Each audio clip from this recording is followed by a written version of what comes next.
Do's and Don'ts of Writing a Warning Letter to an Employee by HR Foresight. Issuing an employee warning letter is a common HR practice.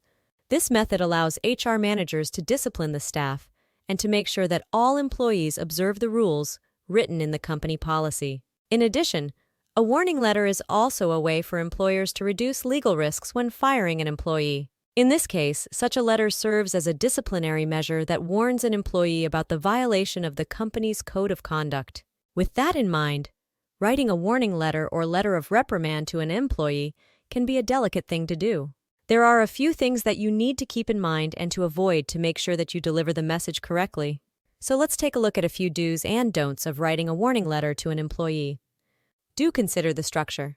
As with any formal letter, it is important to keep the employee warning letter organized.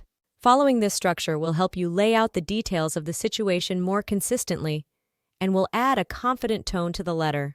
When writing an employee warning letter, you can use the following structure: date of the warning, the subject of the warning letter, a name of the employee, section with the details of the violation, reasons why this situation is considered a violation, disciplinary actions that the company will take, your signature. If you decide to hand over the letter to an employee with a union representative, consider adding the representative's signature to the letter as well. Also, if not for all employee warning notices, for a more serious written warning letter, it would be recommended to issue the letter on company letterhead. Do go straight to details. After starting the warning letter with the date, subject, and the name of the employee, start your letter by describing the situation right away.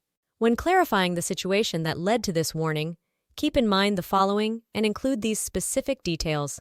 Mention the date when the situation happened. This is important to add credibility to your letter. List the details briefly and clearly. Don't use long sentences and go straight to the point. Avoid excessive emotions. Maintaining a professional tone when laying out details of the situation will help you avoid conflict with the employee. Here's a good example that follows all the above-mentioned criteria. Dear employee name. Written warning. On, insert date, you failed to report for your scheduled shift at 8 a.m. and you did not provide your supervisor with advance notice that you would be absent. Furthermore, when you returned to work on, insert return date, you did not provide a justifiable excuse for being absent or explain why you failed to provide prior notice to your supervisor. As discussed in the company employee handbook and as explained to you before, your failure to comply with the company's attendance policy is unacceptable and will not be tolerated by company. A review of your employment record indicates that you have failed to report to work without notice or failed to provide a justifiable reason for an absence on number occasions in the past number months alone. These absences were on dates. On each of those occasions, you were given verbal warnings and counseled to provide proper notice for any absence. If you fail to provide proper notice for an absence in the future, you may be subject to further discipline, up to and including termination. Sincerely, Supervisor, Human Resources Manager, or Responsible Manager. It is important to be as straightforward and specific as possible when writing a warning letter to an employee, especially if it's not the first one, because these letters will be added to the employee personnel file and will be evidence of the history of inappropriate behavior or poor performance. Do include disciplinary actions. When writing a formal notice warning letter to an employee, ensure that it has the list of consequences that the employee will face. This is usually a short paragraph that describes further disciplinary actions that the HR department will take if the conflict proceeds. Here's how the description of disciplinary actions can look like. On date, you violated company policy as explained in the employee manual by explain violation. It is important that you understand that it is your responsibility to comply with company policies, and failing to demonstrate that you will comply moving forward will result in further discipline up to and including termination. If you have any questions about his warning, please contact me, Human Resources, or your manager. The employee that receives the warning letter should be aware which consequences and actions are taken as a punishment for the disorderly behavior to keep this situation from happening in the future. Do allow employees an opportunity to explain. Although some violations of company policies are black and white, many times they are not. When things are not black and white, giving an employee an opportunity to explain the situation regarding the violation accusation provides several benefits. The benefits of obtaining the employee's comments include The company can ensure that the accusation is correct. The company can determine if there are any mitigating factors that may justify reducing the severity of any discipline. Allowing employees the opportunity to explain the version of events demonstrates that the company engaged in a thorough and unbiased investigation that can be used to defend against claims of discrimination, sexual or other harassment, or unemployment. Do offer a solution. The employee that receives a warning letter should be given a list of solutions or how to improve the conflict situation.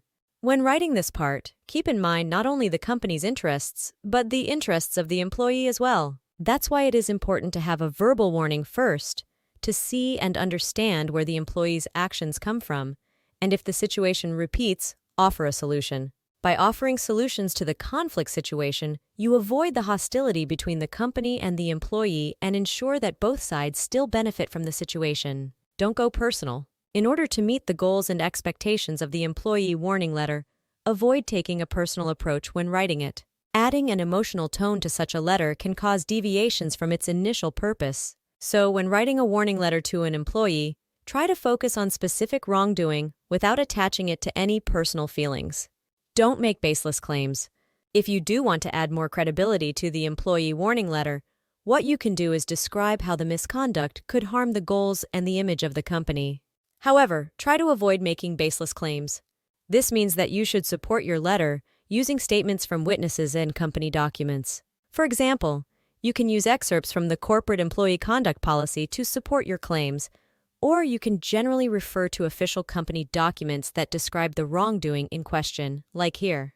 As indicated in the company's employee handbook, signed by you on date, drinking alcohol during working time is not permitted and is considered a serious violation of the company's health and safety policy. On date, your supervisor observed you drinking a can of beer while you were on break.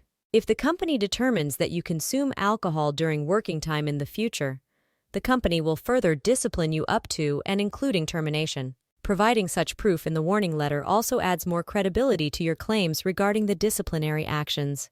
Don't forget to proofread. We already mentioned that every warning letter is typically added to every employee's record. So, naturally, there should be no grammatical or punctuation mistakes. That's why make sure you proofread the letter after you finish the first draft. You can use online editing and proofreading tools like Grammarly, Top Essay Writing, or an essay service where people can find an author to write the letter. You can once again use these platforms to proofread the letter after you've done editing the first draft. Keep in mind that leaving out grammatical or punctuation mistakes in an employee warning letter can lead to ambiguity and misinterpretation. So, try to be as thorough with proofreading as possible. Don't forget to ask for employee's signature or follow-up. Once you deliver the warning letter, you need a confirmation that the employee has received it. That's why, at the end of the letter, add a space that requires an employee to sign the letter. In case you send the letter via email, ask for a follow-up proving that the employee has seen the message. One more important thing to remember is that your letter should encourage an employee to write a written response. An employee has the right to appeal to the warning letter, so remind them of this option in your letter and give the necessary contact details. Over to you. The do's and don'ts we discussed in this article are general. While they can help you write a structured and consistent employee warning letter, you still need to follow your company's guidelines and protocols. With employee warning letters, it's important to be straightforward. Keep it detail-oriented and direct. Refer to corporate policies to support your claims, but keep it professional and polite to avoid unnecessary tension or potential liability.